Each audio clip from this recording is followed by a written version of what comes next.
네, 반갑습니다. 비청년 여러분. 오늘도 우리에게 주시는 말씀을 통해서 우리가 하나님의 또 나라를 위해서 어떻게 살아가야 되는지, 나아가야 되는지를 배우는 시간을 갖길 원합니다. 우리 옆에 분과 인사하겠습니다. 부활의 삶을 살아갑시다. 시작. 부활의. 네. 많이 더우신가요? 좀 괜찮죠? 네, 지난주에 김단 전도사님께서 여러분 더우면 가만히 계시면 시원합니다 라고 했었기 때문에 굉장히 과학적인 이야기예요. 가만히 있으면 시원하니 여러분들 그래도 가만히 계시면서 귀는 잘 여시고, 원래는 이제 저희 찬양팀이 매번 여기 위에서 했었는데요. 오늘은 앞에서 했고 여기 양동이가 있죠. 이거는 뭐 실수는 아니고 그 천장에서 물이 이제 떨어지고 있었습니다. 4부 예배 때 찬양할 때까지 물이 떨어지고 있었는데 지금은 멈춘 것 같아요. 다행히 어떻게 이렇게 물이 떨어질까? 여러분들 더울까 봐 교회에서 그 에어컨을 이제 공사할 때 얼음을 이제 그 바람이 나가는 곳에 이렇게 두셨어요. 근데 그 얼음이 녹으면서 이제 물이 고이면서 이렇게 떨어지더라고요. 그래서 아까는 꽤 많이 떨어졌는데 그래도 지금은 괜찮은 것 같습니다. 오늘도 여러분 하나님의 말씀이 또 그리고 우리의 삶 가운데에 어떻게 일하시는지를 좀 면밀하게 또 살펴보고 또 우리가 어떻게 살아가야 되는지를 이 시간 함께 봤으면 좋겠는데요. 우리가 4월 2주 동안 부활에 관하여서 나눴죠. 지난주 설교 말씀 기억나시죠? 부활에 관하여서 여러분들과 이야기를 했는데 도마 이야기를 했습니다. 도마 이야기. 도마하면 어떤 생각이 우리가 들어요? 뭐 하는 도마? 의심하는 도마, 그렇죠? 우리가 도마라는 인물을 볼 때마다 이 의심하는 도마라는 생각을 늘 많이 했습니다. 그런데 도마는 의심하는 자였다기보다는 무엇인가 확신을 얻고 나아가고 싶어하는 자였습니다. 예수님께 계속해서 질문하고 그 다음에 답을 얻기 원했던 것은 예수님 자체를 안 믿은 게 아니었잖아요, 그렇죠? 도마는 예수님을 위해서 목숨까지도 내걸 수 있습니다 라고 고백했던 게 도마의 삶이었습니다. 그래서 예수님께서는 죽음을 이기시고 부활하셔서 제자와 도마에게 찾아가셨다라는 이야기를 했습니다. 그러면서 부활의 진정한 의미가 무엇일까 여러분들과 나눴는데, 여러분 부활의 의미가 무엇인지 아직은 여전히 기억 잘 나시죠? 부활하면 우리가 늘 신비로운 것, 신기한 것, 대단한 것을 이야기하겠지만은 여러분 예수님의 부활은 우리들에게 어떠한 예수님의 그 신비한 능력을 보여주는 것은 아니에요. 어떠한 전지전능함을 내가 너희들한테 보여줄 거다, 나 짠 부활했지 라고 하는 게 아니라 무엇이었습니까? 우리가 여러분 언젠간 이별한다는 것에 대한 슬픔도 사람들은 있죠. 내가 가장 의지하는 대상이 사라진다면 이 세상을 살아갈 때에 참된 소망을 발견하지 못할 겁니다. 그런데 나를 만드시고 나를 지으시고 나를 가장 사랑하시는 그 하나님께서 죽지 않고 너희와 영원토록 함께 할 것이다 라고 보여준 것이, 그 약속의 증표가 부활이다 라고 여러분들에게 나눴습니다. 영원히 나는 너희 옆에 있을 거야 라고 이야기한 것이 부활의 의미다 라고 이야기를 했었죠. 그래서 여러분 우리가 그 부활의 의미를 잘 간직하고, 그렇다면 하나님과 영원토록 살아가는 이 삶에서 어떻게 살아가는 것이 중요할까, 여러분들 그 의미를 그리고 그 삶을 함께 나누었으면 좋겠습니다. 오늘 말씀의 제목을 한번 함께 읽어봤으면 좋겠는데요. 읽어보도록 하겠습니다. 시작. 이제는 의심에서 확신의 삶을 살다. 여러분 확신의 삶을 살아가는 우리들에게 참 중요한 것은 너무나도 많을 겁니다. 그런데 그 삶을 살아가면서 꼭 해야 되는 것들을 오늘 이야기를 하려고 합니다. 오늘 첫 번째 읽은 본문은요, 우리가 너무나도 잘 아는 본문이죠. 예수님께서 죽으시고 부활하신 다음에 하늘로 올라가실 때에 제자들에게 부탁한 내용입니다. 하나는 무엇이었냐면은, 이건 부탁이 아니고 이제 예수님께서 말씀하신 건데, 첫 번째는 뭐냐면 너희들과 영원토록 함께 있을 거야, 그러니까 너무 걱정하지 말아라, 이게 하나가 있었습니다. 그런데 그 전에 어떤 것들이 나오냐면은 사명에 관한 것이 나왔어요. 너희는 가서 모든 민족을 제자로 삼으라 라고 이야기를 해주셨다라는 거죠. 여러분 무슨 말씀입니까? 우리가 삶을 살아갈 때에 중요한 것들이 너무나도 많은데, 예수님께서 하늘로 올라가실 때에 그 전에 정말로 예수님께서 생각하기에도 정말 중요한 건 꼭 말하고 가야지. 우리가 뭔가 사람들과의 만남에 있었어도 뭔가 헤어질 때는 이거는 꼭 이야기하고 가야지. 근데 그게 얼마나 중요하겠어요? 엄청 중요한 이야기를 하겠죠. 그런데 그 중요한 이야기를 예수님께서 뭘 말씀하셨냐면, 하나는 나 너희들과 영원토록 함께 있을 거야, 그런데 그 전에 뭘 이야기했냐면은 복음을 전하라였습니다. 모든 민족에게 복음을 전하라는 것이 예수님의 명령이자 그 다음에 우리에게 부탁하신 일이다라는 거죠.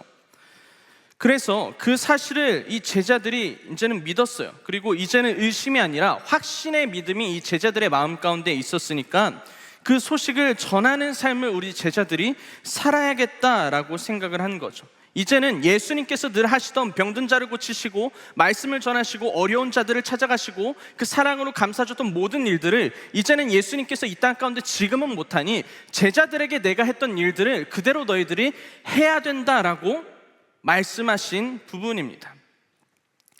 여러분, 우리도 지난 주일에 부활절 예배가 마무리되고 정말 많은 청년들이 이제 야당역부터 시작해서 이마트 앞, 운정 호수공원, 일산 호수공원 교회 앞에 가서 이제 예수님의 부활의 소식을 알렸어요. 여러분들 어떠셨나요?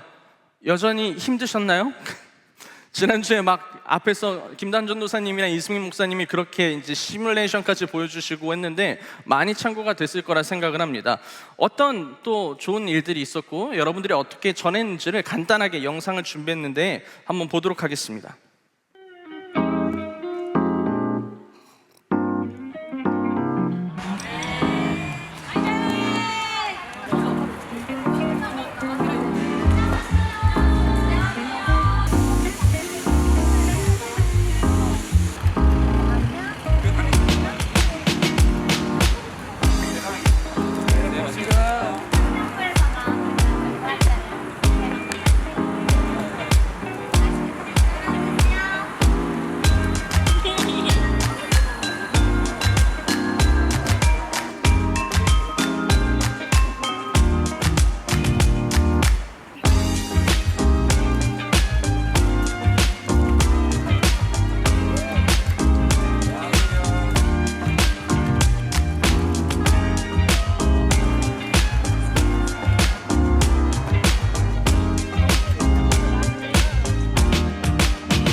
네, 우리 서로에게 격려의 박수를 보내주시면 감사하겠습니다.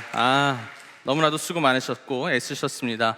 저도 영상 하나씩 이렇게 보니까는 대단하더라고요. 제가 설마 생각하지도 못하는 세차장까지 찾아갈 줄은. 열심히 물 뿌리고 있는데 그 뒤에 가가지고 저 계란 막. 네. 여튼 너무 좋은 시간이었길 바랍니다. 한 달 전쯤 전도사님들이랑 이제 저희는 늘 이야기하고 회의를 하다가 어떤 것들을 이제 부활절을 기념해서 감사함으로 어떤 것들을 해볼까 하다가 나온 게 이제 이 달걀 나눔이 생각났습니다. 근데 여러분들이 생각한 그 고민이 사실 저희에게도 동일하게 있었거든요. 요즘 누가 뭐 달걀을 주면서 전도를 할까, 복음을 전할까? 여러분, 예수님의 살아계심을 전하는 방법들은 우리가 하나씩 나열해 보면 지금 이 시대에 다양한 것들이 너무나도 많겠죠. 그리고 더 좋은 방법, 또 더 쉬운 방법들도 있을 겁니다. 근데 여러분, 예전에는 정말 이 달걀 하나 혹은 작은 선물 하나 아니면 이 복음 전도지를 가지고 나가서 그들에게 예수님이 누구신지 설명하고 영접 기도를 하는 일들도 정말 많았습니다. 물론 다양한 방법, 나름 세련된 방법을 쓰는 것도 생각을 해봤는데, 그러면서 고민했던 것은 과연 우리가 이렇게 나가는 것들이, 이 일이 청년들한테는 얼마나 큰 도움이 되는 시간일까, 좋은 시간이 될 수 있을까, 이런 고민들이 되게 많이 있었거든요. 우리 청년들이 불편해하지 않을까, 힘들어하지 않을까. 우리가 사실 이 일을 하면서 내가 여러분들은 어떤 것들을 좀 얻으셨나요? 이렇게 달걀 나눔을 하고 부활절의 그 소식을 알리면서 누군가는 굉장히 큰 기쁨을 얻었다라고 저한테 이야기를 해줬는데, 저의 청년 중에 달걀 나눔을 하고 이제 돌아와서 저한테 갑자기 이렇게 이야기를 하는 거예요. 목사님, 저한테 이런 기회를 주셔서 너무 감사합니다. 자기가 이런 거 할 용기가 없는 사람인데 이렇게라도 누군가에게 예수님의 부활 소식을 알릴 수 있고 복음을 전할 수 있다는 것 자체가 자기한테는 그날 너무나도 큰 기쁨이고 감사였다라고 이야기를 하는 거예요. 이 말에 저도 굉장히 큰 감사와 감동이 있었습니다. 여러분들이 달걀 캠페인 부활절 나가서 복음을 전하라고 했을 때 당연히 불편한 분들이 계시다는 것도 저도 다 들었고 다 알고 있어요. 하고 싶지 않은 사람들도 있던 것도 다 알고 있거든요. 지난주에 출석률이 저조했어요. 아는 사람들도 분명히 있었겠죠. 난 진짜 못할 것 같아 막 그러면서. 저도 이게 우리에게 얼마나 필요한 일이 될까 이런 생각이 있었기에 충분히 이해했습니다. 그런데 여러분, 이 캠페인을 통해서 우리는 사실은 내가 무엇을 얻을 수 있는지보다 우리의 그 작은 행동으로 인하여서 그들이 무엇을 얻을 수 있는지에 대한 집중이 더 필요했다라는 거예요. 이해하셨나요? 우리가 무엇을 할 때마다 내가 어떤 것들을 얻을 수 있을까라는 생각을 많이 하잖아요. 그런데 여러분들의 행동이 실제로 무엇을 얻지 못한다 할지라도 만약에 그들에게 어떤 것들을 전해주거나 그들에게 복된 소식을 전했을 때 그들이 좋은 것들을 얻고 소중한 것들을 얻었다면 여러분, 그것 자체가 우리한테는 굉장히 좋은 일이지 않을까 생각을 합니다. 우리가 쓴 그 복음 편지를 읽고 여러분, 누군가가 하나님을 만났다면, 저는 그 뒤에 여러분들에게 카드를 저희가 나눠드렸잖아요. 그런데 2줄, 3줄 간단하게만 예수님 믿으세요 이런 것만 적을 줄 알았는데 정말 많은 청년들이 편지를 써왔더라고요. 자신의 마음을 담아서 말이죠. 여러분, 그 편지를 누군가가 읽고 하나님을 만났다면, 달걀을 받고 그날의 기분이 조금이라도 좋아졌다면, 물론 불편한 사람들도 있을 수 있겠지만 그럼에도 불구하고 우리가 나가보면 어떨까라는 생각이 굉장히 컸다는 거죠. 여튼 그 시간이 마무리가 된 후에 조금씩의 피드백을 들어보니 여전히 좋았다, 너무 기뻤다, 행복했다라는 청년들이 있고, 여전히 내가 왜 나가야 되는지를 모르겠다라고 말하는 청년들도 있었습니다. 여러분, 우리가 너무나도 좋은 것을 내가 가지고 있잖아요, 그렇죠? 그러면은 가지고 있다고 해봅시다. 그러면 그 좋은 것들을 많은 사람들에게 가르쳐주고 알려주고 싶은 마음이 사람에겐 있죠. 우리가 너무나도 잘 아는 맛집이 있다고 해봅시다. 그런데 어떤 친구랑 음식 이야기를 하다가 그러면 내가 너무나도 맛있어 하는 김치찌개 집이 있어. 근데 김치찌개 이야기를 해보면 야, 여기 김치찌개 진짜 맛있는데 그러면서 어떻게든 이야기하고 소개시켜 주잖아요. 저는 유튜브에서 보는 채널이 굉장히 이제 한정적이고 제한적인데, 하나는 14F라는 채널입니다. 거기에 이제 10분 토론이라는 게 있는데 사실 10분 토론이 아니고 한 3, 40분 동안 토론을 자기네들끼리 해요. 이제 역사적인 것도 이야기하면서. 근데 그래서 예전에 친구한테 이제 저는 좋으니까, 저는 재밌어요. 여러분도 재미없을 것 같죠? 저는 너무 재밌게 보니까 야, 이거 너무 재밌어 막 이렇게 소개시켜 줬거든요. 그 친구가 말도 안 되는 소리 하지 말라고 했거든요. 저는 거절을 당해도 내가 너무 좋으니까 가르쳐주고 싶은 거예요. 알려주고 싶은 거예요. 또 하나 제가 이제 잘 보는 프로그램은 이제 먹을 텐데라고, 성시경, 이거 되게 재밌게 봅니다. 여러분들 다 알고 계실 수도 있는데, 근데 이 성시경 님이 종종 뭔 이야기를 하냐면, 여기는 음식을 먹으면서 내가 진짜 소개시켜주고 싶지 않았어 이렇게 이야기를 하는 거예요. 먹으면서 이제 방송에 내고 싶지 않았던 거예요. 왜냐면 방송에 나가는 순간 이제 성시경도 사실 거기 못 가요. 2번 다시 줄 서는 사람들이 정말 많이 생기는 거죠. 근데 많은 사람들이 그래도 이 집은 꼭 알았으면 좋겠어서 오픈하는 거야 이렇게 이야기를 하더라고요. 무슨 말입니까? 자기가 가지고 있는 것들이 우리가 작은 것이든 큰 것이든 소중하고 가치 있다고 여긴다면은 많은 이들에게 소개시켜주고 싶어요. 알려주고 싶고 말하고 싶다는 거죠. 좋은 것이기 때문이죠. 여러분들도 그런 경험이 있을 겁니다. 이것이 너무 소중하기 때문에, 중요하기 때문에 꼭 말해주고 싶은 거죠. 제가 최근에 외부에서 강의를 하는 일들이 계속 있었는데, 지난 화요일에도 이제 청년 목사님들을 대상으로 설교를 어떻게 해야 하는지에 대한 이제 강의를 했어요. 사실 제가 뭐라고 그 자리에 설 수 있겠습니까? 그리고 또 이제 오전에는 토요일마다 여러 교회 모인 리더들 그리고 목사님들이 줌으로 이제 열리는 세미나에서도 이제 소그룹 관련해서도 강의를 계속했습니다. 첫 번째 이제 목사님들을, 이제 청년 목사님들, 전도사님들을 만나는데 되게 이제 흥미로웠던 지점은, 제가 강의를 하잖아요. 제 앞에 누가 계셨는지 아세요? 우리 곽승현 위임 목사님께서 앉아 계셨어요. 얼마나 이게 참 담임 목사님이 앉아있다는 거, 그렇죠? 그래서 단상에 올라가자 이랬습니다. 여러분들은 담임 목사님 앞에서 강의해 본 적 있으신가요? 저는 지금 청년 무숙제 검사를 맡는 기분입니다. 약간 이렇게 시작을 했는데, 하여튼 그때 막 강의를 하고 청년 사역자들에게 이제 설교를 어떻게 해야 되는지 막 가르쳐 드리면서, 그리고 소그룹 그 모임에 대한 것들을 가르쳐 드리면서, 사실은 이분들과 저와의 관계는 그날 처음 본 거거든요. 그리고 앞으로 우리가 평생을 볼지 안 볼지 모르는 관계잖아요. 근데 저의 마음 가운데에 계속해서 강의를 할 때마다 뭐 설교하는 것처럼 너무 마음이 뜨거워지고 어떻게든 하나라도 더 말해주고 싶고 가르쳐드리고 싶은 거예요. 세미나를 하면서 질문들이 되게 많이 있었거든요. 그것도 막 들으면서 하나씩 또 이야기해주고, 저의 마음 가운데에 그냥 내가 여기 왔다가 그냥 세미나하고 말씀하고 그 다음에 가는 것이 아니라, 내가 가지고 있는 모든 것들을 그 하나라도, 어떤 것들이라도 다 가르쳐드리고 싶은 마음이 저에게는 엄청나게 많이 있었다는 거예요. 왜요? 그들과 우리는 하나님 나라를 위해 같이 살아가는 사람들이잖아요. 그럼 우리의 삶에 여러분, 가장 좋은 것이 있다는 건데, 정말로 내 주위 사람들에게 말해줘야 하는 것이 있다는 건데, 그것이 무엇이냐면 무엇이겠습니까? 복음이죠. 우리가 가장 가치 있는 것을 전해줄 수 있는 것, 그거는 복음이라는 겁니다. 근데 이 복음은 그저 좋은 것이기 때문에 가르쳐 줄 수 있는 그 정도의 수준이 아니겠죠. 예수를 모르는 자들에게 예수를 말한다는 것은 너무나도 중요한 일입니다. 복음을 모르는 자들에게 복음을 전한다는 것은 너무나도 중요한 일이에요. 왜냐하면 복음은 우리가 구원을 받고 못 받고의 문제를 결국에는 해결해야 되는 그 지점이잖아요. 그렇죠? 복음을 듣고 못 받고는. 예를 들어서 여러분, 어떤 사람이 낭떠러지로 막 뛰어가고 있습니다. 그러면은 우리는 어떻게 말할까요? 여러분들은 뭐라고 말하실 것 같아요? 낭떠러지로 어떤 사람이 뛰어가고 있어요. 그러면은 뭐라고 이야기해요? 거기는 낭떠러지야 말하겠죠. 거기는 가면 안 돼 라고 말을 하겠죠. 그런데 어떻게 말할 거예요? 그냥 거기는 낭떠러지야. 들릴까요? 들리지 않다는 거죠. 누군가가 여러분 낭떠러지로 가서 거기로 계속 간다면, 떨어져서 만약에 죽는다면 우리는 어떻게든 외치겠죠. 거기로 가면 죽는다고, 얼른 돌아오라고, 거기는 낭떠러지야 라고 외칠 겁니다. 뭐예요? 일단은 살리고 봐야 된다는 겁니다.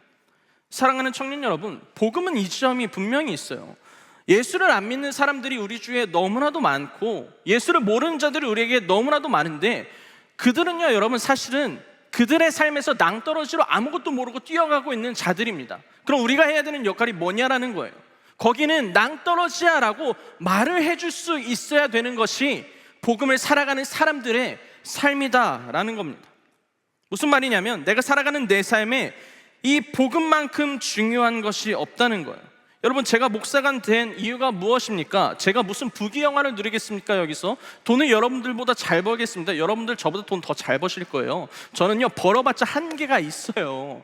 제가 돈 잘 벌려고 목사 됐습니까? 제가 어떤 것들, 좋은 것들 받으려고 목사 됐습니까? 제가 목사가 된 이유는 단 하나밖에 없어요. 낭떠러지로 뛰어가는 그 사람들에게 거기가 아니라고 가르쳐주고 싶은 거예요. 뭐라도 외치고 싶은 거예요. 저뿐만이 아니죠. 자신의 모든 삶을 드리는 사람들이 얼마나 많습니까? 뭐 한민 전도사님, 김단 전도사님, 이승민 목사님, 이분들이 사역자가 된 것들이 자기의 무슨 부귀영화를 노리고자 다 모든 것들을 다 내려놓고 내가 이 일을 할 거야 라고 생각했습니까?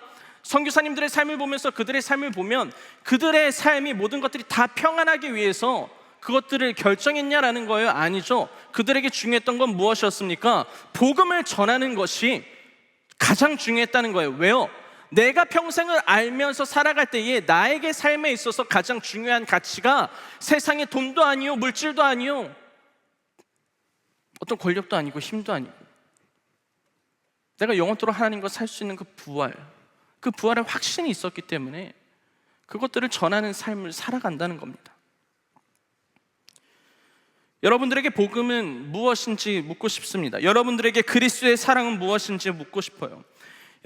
여러분들은요 신앙이 있는 사람들이잖아요. 그렇죠? 믿음이 있는 사람들이시잖아요. 살아갈 때에 이 그리스도의 사랑이 가장 큰 힘을 주실 겁니다. 내가 넘어졌을 때 그럼에도 다시 일어나서 나아갈 수 있는 힘을 얻을 수 있는 것입니다. 또한 내가 기쁠 때나 행복할 그때도 하나님은 나와 영원토록 함께 하신다는 그 사실을 우리는 알고 있고, 여러분들은 모두 믿고 있을 겁니다. 그리고 우리는 영원한 생명을 얻은 사람들이고 그 확신을 갖고 살아가는 사람들이잖아요. 그런데 여러분, 우리는 나뿐만이 아니라 다른 이들을 살리기 위해서 이 소식, 나만 누리고 나만 아는 것이 아니라 이 모든 나에게 가장 가치 있는 것들을 전할 수 있는 우리의 사명이 있어야 된다는 겁니다. 이 어둠 가운데 있는 자들을 찾아가 빛이신 주님을 전하는 것, 절망 가운데에 있는 이 사람들에게 참된 소망의 그 기쁨의 빛을 전하는 것, 이것은요 그리스도인으로서 살아갈 때에 가장 중요한 사명이라는 겁니다. 어떠한 과학자가 이런 이야기를 했어요. 그 연세가 좀 드신 분인데, 그분이 이제 자기 사모님이 있을 거 아니에요. 이제 사모님께서는 교회를 다니시고, 이분은 과학자니까는 이제 과학자들은 다 예수님을 안 믿는 사람들은 아니지만은 어쨌든 모든 것들을 과학적으로 해석하려고 하죠. 그런데 이 분이 삶을 살아가면서 어떤 생각이 드냐면, 왜 그리스도인들은, 왜 교회 다니고 있는 사람들, 기독교인들은 저렇게 절망스럽고 힘들 때마다 극복을 어떻게 저렇게 잘하는지 모르겠다라는 거예요. 그래서 그들이 뭔 생각을 했냐면, 무엇인가 있을 거다라고 생각을 하는 거죠. 그게 무슨 말입니까? 그들이 가지고 있는 그 신앙의 힘을 이야기하는 거거든요. 여러분, 우리는 복음을 알고 있습니다. 우리는 신앙이 있고 믿음이 있는 사람들입니다. 지난주 설교를 통해서 많은 청년들이 저한테 피드백을 줬어요. 하나님께서 영원토록 함께 하신다는 것이 나에게 너무 큰 힘이라고. 세상에서 받을 수 없는 그 힘을 나는 알았고, 그 세상에서 줄 수 없는 사랑을 나는 받았다고 지난주에 많은 청년들이 저한테 이야기해 주셨습니다. 여러분, 이거 그러면 우리만 알아야 되냐라는 거예요. 우리만 이 마음을 갖고 살아가냐라는 겁니다. 요즘 청년들의 기도를 들으면서 저는 굉장히 큰 은혜를 최근에 좀 받고 있는데, 아까 우리 또 희준이가 이제 기도를 했죠. 뭐라고 기도를 했냐면, 혼란한 이 세상 속에서 확신을 찾은 우리가 해야 되는 역할은 무엇입니까? 고민과 시간에 쫓기는 것이 아니라 복음을 쫓으면서 살아가는 삶이 되게 하여 주십시오. 이렇게 기도했다고요. 예수님께서 마지막으로 우리에게 부탁하신 것은 복음을 전하라 였습니다. 여러분, 두 번째 우리가 본 본문의 주인공이, 고린도전서의 이제 내용의 주인공은 누구냐면 바울입니다. 사도 바울. 우리가 너무나도 바울 잘 알죠. 예수님을, 여러분, 바울은 어떤 자였습니까? 예수님을 의심하는 자였죠. 예수님을 믿지 않는 자였죠. 심지어 예수님을 믿지 않고 의심하는 것을 넘어서서 예수를 믿는 자를 핍박하고 죽이기까지 했던 자가 이 사도 바울이었던 거죠. 예수 믿는 자를 경멸했는데, 예수라는 대상은 바울에게 어떤 존재였을까요? 그냥 싫은 존재가 아니고 쳐다도 보기 싫었던 존재가 바로 예수였던 것이죠. 그런데 우리가 잘 알고 있는 것처럼 이 바울이 다메섹으로 이제 살기등등해서 가고 있었어요. 그때 한 빛이 바울을 비췄죠. 그때 바울은 누구십니까? 라는 그 말에 그 빛이 이렇게 이야기를 했어요. 너가 핍박하는 예수다. 그때 바울과 예수님의 만남이 이루어집니다. 여러분, 그 이후에 바울의 삶은 완전히 변했어요. 어떻게 변했냐면, 예수님을 믿고 예수님이 계시구나 인정하고 확신하고 거기서 끝난 것이 아니라, 부활 그 이유, 확신 그 이후에 바울이 어떤 삶을 살아가는지 우리 너무나도 잘 알지 않습니까? 이 소식을 어떻게든 사람들에게 전하려고 했던 겁니다. 자기가 아는 사람들, 자기가 모르는 사람들, 오늘 처음 보는 사람들, 특히 자기처럼 예수가 없다고 외치는 유대인들에게 가서 이 바울은 뭐라고 이야기했냐면, 여러분, 제가 틀렸습니다. 제가 여러분 예수 정말 싫어하는 거 여러분들이 다 알지 않습니까? 그런데 예수님은 진짜 계셨고 예수님은 살아계셨다고 전했던 게 바울이라는 거죠. 여러분, 그런데 그 바울이 복음을 전하는 게 쉬웠을까요? 여러분, 우리가 여러분들이 달걀 가지고 나갔을 때 한 번 정도는 거절당한 사람들 분명히 있으시죠. 또 친구에게 교회 한번 나가보자 했을 때, 혹은 너가 예수님을 꼭 믿어봤으면 좋겠어라고 이야기를 했을 때 거절당한 사람들도 많이 있을 겁니다. 또 이 예배에 이제 최근에 또 어른분들도 같이 예배를 드리시는데, 저에게 연락 주시는 부모님들이 많이 계세요. 부모로서 이야기를 이제 자녀한테 합니다. 좀 교회 좀 나가라, 막 이런 이야기를 하죠. 근데 그 자녀가 나갑니까? 나가지 않죠. 자녀의 거절로 인하여서 정말 마음에 어려움을 갖고 계실 때 저도 굉장히 마음이 아픕니다. 여러분, 그런데 바울은요, 매번 거절을 당한 것 이상으로 복음을 전할 때 욕을 듣고 돌에 맞아 죽을 뻔한 사람입니다. 그냥 거절의 수준이 아니라요, 바울을 핍박했다는 거죠. 그런데 바울이 굳이 복음을 전하기 위해서 이렇게까지 하는 이유가 무엇이었습니까? 첫 번째는 뭐냐면 이 일은 예수님께서 바울에게 부탁하신 일이었기 때문입니다. 그래서 일단 16절 앞부분을 보면은 내가 부득불함이라 라고 나오죠. 복음을 전하는 것이 쉽게 말해서 무슨 말이냐면은 이 복음을 전하는 삶을 사는 것이 내가 좋든 싫든 그것에 상관없이 나는 어떻게든 해야 되는 일이 복음을 전하는 일이다 라는 거예요. 그러면서 17절을 보면은 내가 내 자의로 내 마음으로 이것을 행하면 어떠한 상을 얻으려고 복음을 전했을 것이다. 그런데 나는 내가 내 마음으로 복음을 전하는 것이 아니라 예수 그리스도께서 주신 그 사명을 지키기 위해서 복음을 전한다 라고 이야기를 한 것이 바울이 복음을 전할 때 가장 중요한 근본적인 목적이었다는 겁니다. 내가 예수를 알았으니 예수를 모르는 자들에게 어떻게든 이 소식을 가르쳐 줘야 되겠다는 겁니다. 그러면서 18절부터 보면은요, 내가 복음을 전할 때 이렇게 이야기를 해요. 내가 복음을 전할 때에 내가 얻은 것은 없다라고 이야기를 해요. 그리고 나의 나된 것을 다 내려놨다고 이야기를 합니다. 뭐라고 이야기합니까? 유대인들에게 전할 때는 그들에게 맞춰서 전하겠다고 합니다. 율법 아래에 있는 자들에게 전할 때는 그들에게 맞춰서 전하겠다고 합니다. 약한 자들에게 있을 때는 내가 약한 자 되어서 그들에게 복음을 전하겠다라고 이야기를 합니다. 여러분, 바울이 이렇게까지 복음을 전하겠다는 이유는 무엇입니까? 여러분, 바울은 굉장히 큰 프라이드가 있었던 사람입니다. 자존심이 정말 강했던 사람이에요. 엄청 강한 그 사람이 복음을 전하기 위해서라면, 그들에게 예수의 살아계심을 전하기 위해서라면 그는 뭐라고 이야기하냐면 나의 나된 것 다 내려놓고 복음을 전하겠다라고 이야기를 합니다.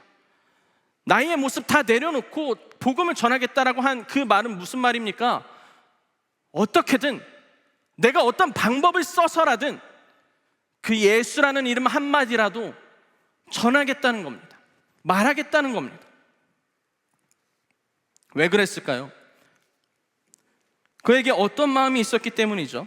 22절 하반절을 보면 뭐라고 이야기하냐면 내가 그렇게 하는 것은 그들 가운데서 단 몇 사람이라도 구원을 받을 수 있다면 나는 뭐라도 하겠다는 겁니다.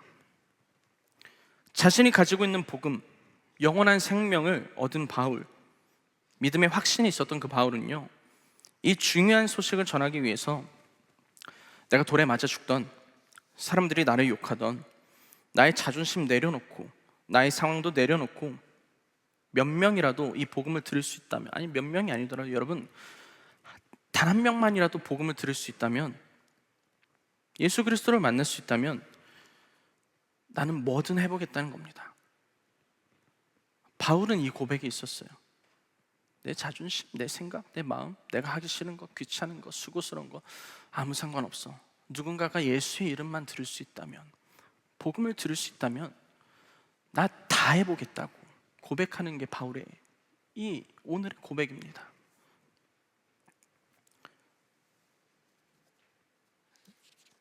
여러분, 제가 예전에 인도에 간 적이 있었습니다. 인도. 그때는 외부 사역을 열심히 다니던 때였고, 그때도 열심히 이제 사역을 하고 있었는데, 저는 영어로 이제 설교를 준비를 했었고, 그때 한 8년 전인가 9년쯤 된 것 같은데, 인도는 여전히 그 복음을 전하지 못하는 나라입니다. 근데 유일하게 허락되는 기간이 있거든요. 한 달 정도. 이제 크리스마스 시즌이에요.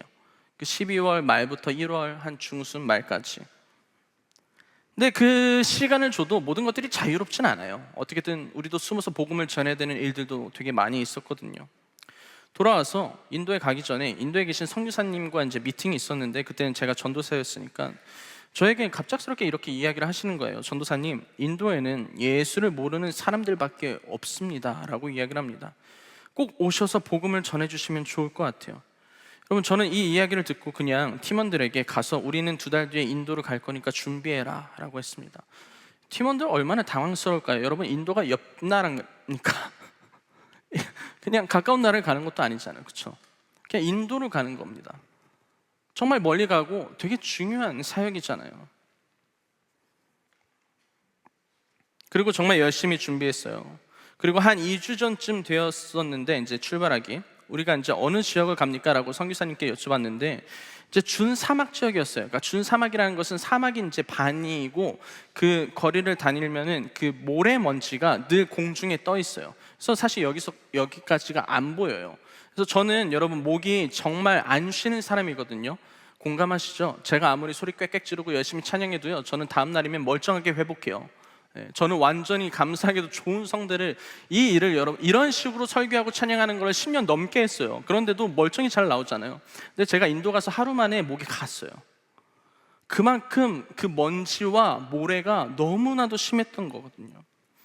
그래서 이제 선교사님께 어디 갑니까 했는데 뭐 서쪽 어디를 간대요.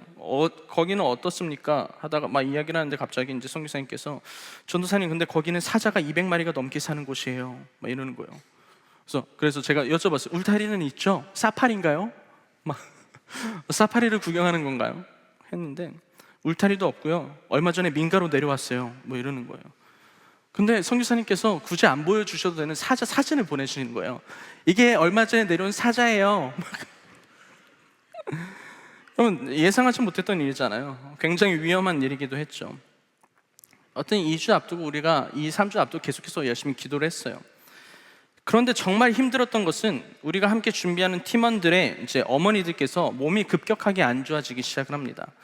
마음이 너무 아팠어요. 어떻게 해야 되나? 계속 기도하고 우리의 마음을 잘 잡고 있었어요.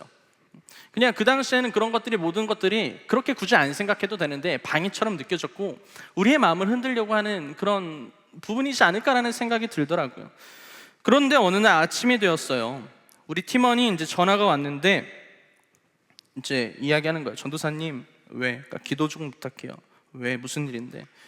공사장에서 일을 하시는 아버지께 이제 철근이 아버지를 덮친 거예요. 그래서 1시간 만에 하반신 마비 판정을 병원에서 받습니다. 저는 그 소식을 듣고 그냥 청년한테 사과를 계속했어요. 미안하다고.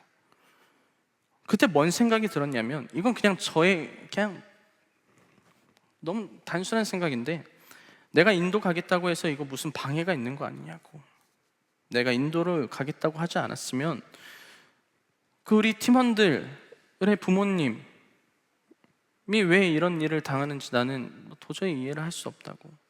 1시간 동안 사과하고 퐁퐁 울면서 전화를 끊고 저는 핸드폰을 그냥 벽에 집어 던져버렸습니다. 너무 원망스럽고 화가 나서요. 그래서 저는 하나님한테 이렇게 고백했어요. 복음이고 뭐고 내가 내 사람들 잃어버리면서까지 복음을 왜 전해야 되냐고. 내가 이런 어려움을 감수하면서까지 나는 이런 일을 할 사람이 아니라고. 나는 인도를 가지 않을 거라고 했어요. 근데 그 친구가 며칠 후에 전화가 왔어요. 그 친구는 이렇게 저한테 이야기를 하더라고요. 전도사님이 뭔 잘못이 있겠냐고. 잘못하는 거 하나도 없다고 이야기를 하면서 뭔 이야기를 하냐면 꼭 가셔라. 갔으면 좋겠다라고 이야기를 하는 겁니다. 가서 복음 전하고 오시면 자기는 그거면 충분하대요. 그리고 떠나기 이틀 전날 우리는 마지막으로 이제 교회에서 모였어요. 그리고 팀원들과 이야기를 나눴죠. 어떻게 이야기를 나눴냐면 여러분 힘들었습니다. 떠나기 전에 정말 영적인 방해들도 너무 많았던 것 같고 한편으로는 제가 인도를 가지 않았어야 한 것이 아닐까라는 생각이 들기도 했습니다. 그런데 여러분 우리가 결국 이틀 후에 그 땅을 갑니다. 그 영적으로 어두운 땅으로 들어갑니다. 가서 2주 동안 복음을 전하고 옵니다. 여러분 우리가 얼마나 힘들었습니까? 얼마나 고통 속에 있었고 그 나라 가서 복음을 전하겠다고 얼마나 큰 시름과 힘겨움이 있었습니까? 근데 우리는 이렇게 생각할 것입니다. 이만큼 고통이 있으면 하나님께서 더 큰 은혜를 주시지 않을까? 라는 생각을 우리는 하잖아요. 그렇죠? 그런데요 저는 그런 생각은 중요하지 않았어요. 내가 이만큼 힘들었으니까 하나님께서 정말 더 큰 은혜와 많은 역사들이 우리의 삶 가운데에 우리의 사역 가운데에 있었으면 좋겠다라고 생각한 것이 아니라 어떤 이야기를 했냐면 여러분 우리가 아무리 힘들었어도 우리가 가서 그 사람들에게 복음을 전했을 때 그 씨를 뿌렸을 때 그리고 나중에 돌아와서 우리가 하나님의 나라에 갔을 때 단 한 명이라도, 딱 한 사람이라도 우리에게 찾아와서 그때 너네가 전했던 그 복음 듣고 내가 여기 있다 라고 한 명이라도 말한다면 우리는 성공한 거라고. 우리는 그 한 사람 때문에 가는 거라고. 우리는 그 한 사람에게 내가 가지고 있고 내가 믿고 있는 내 삶의 가장 소중한 것 전해주러 가자고.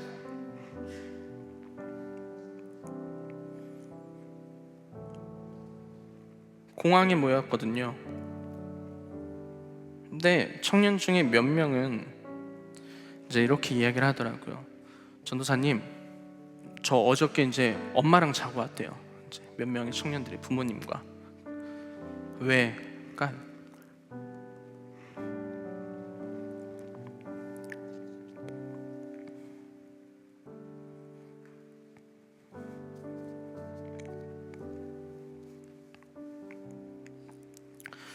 마지막일 수도 있으니까.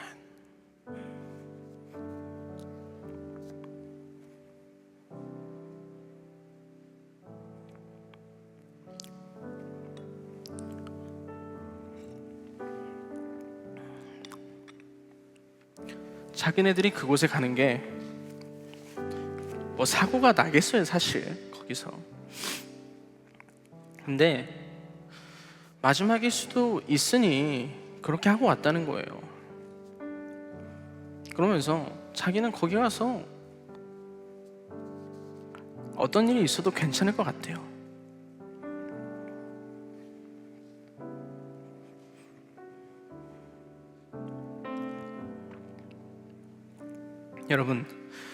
여러분들이 지난주에 주었던 그 작은 달걀 하나가 영원한 생명의 길로 인도하는 시간이 되었을 수도 있습니다. 절망 가운데 있었던 그 사람에게 그 여러분들이 작성했던 그 편지가 그 사람을 살리는 희망과 소망이 될 수도 있어요.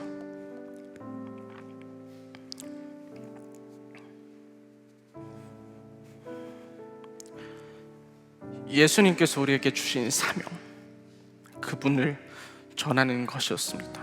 의심 가운데에 확신을 갖게 된 바울이 했던 것은 자신의 모든 것 다 내려놓고 단 몇 사람이라도 내가 말하는 이 복음, 예수의 이름 들을 수만 있다면, 그리스도를 그들이 영접할 수만 있다면 그것으로 자신의 삶의 일은 충분하다 말합니다. 혹시 여러분들이 꼭 복음을 전해야 되는 사람들이 지금 있으신가요? 혹은 뭐 앞으로 그런 대상들이 나타날 수도 있겠죠. 그를 위해서 무엇을 할 수 있을까요? 물론 그들에게 예수를 전한다는 것은 쉬운 일은 아닙니다. 우리 안에 여전히 불편함이 있을 수도 있고 어려움과 용기가 나지 않을 때도 있습니다. 그러나 여러분, 우리만 천국의 소망을 바라보며 살아가면 안 되는 거 아닐까?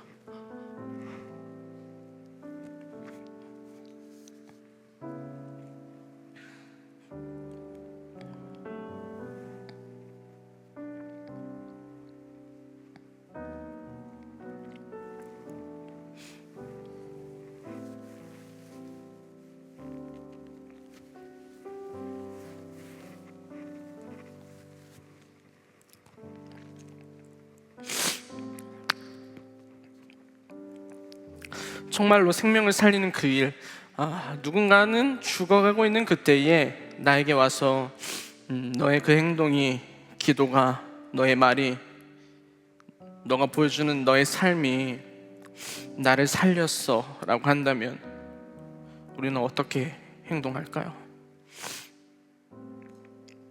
사실 우리도 누군가를 통해서 이 복음을 듣고 살아가고 있습니다. 우리도 그 복음을 듣고 살아가죠. 그래서 우리는 이 영원한 삶을 누리며 감사하고 살아가고 있습니다. 사랑하는 청년 여러분,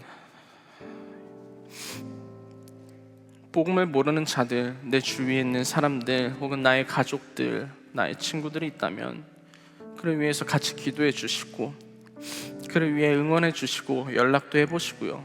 교회 나오지 않더라도 힘들 때 나에게 연락을 주면 같이 기도할게 라고 말이라도 한마디 건네주십시오. 그리고 복음을 전해야 되는 그 순간에 담대히 복음을 전하면서 살아가 보시길 바랍니다. 우리에게 이런 마음이 있기를 바랍니다. 이런 고백이 있기를 소망합니다. 여러분들의 삶을 통해서, 여러분들의 입술을 통해서 너무나도 귀한 열매를 맺어가실 겁니다. 믿으시죠? 여러분들의 그 한마디를 통해서 영원한 생명 안에 거하는 사람들이 생긴다면 그거면 우리의 삶은 충분하다고 저는 생각을 합니다. 그러니까 우리가 이런 고백이 있었으면 좋겠어요. 하나님, 열매 맺으시는 분 하나님이시니까 내가 그 하나님 믿고 내가 복음 전하며 살아가게 하여 주시옵소서. 내가 지금 생각나는 그 사람을 위해서 기도하게 해 주시옵소서. 우리 이 시간 잠시 눈을 감고 기도해 봅시다. 기도할 때에 내가 지금 생각나는 사람, 내가 정말로 만나고 싶고 내가 복음을 전해야 되는 그 대상들이 있다면 그를 위해서 내가 복음을 전하겠습니다. 우리 이 마음 갖고 이 시간 잠시 두 눈을 감고 기도하도록 하겠습니다. 기도하겠습니다.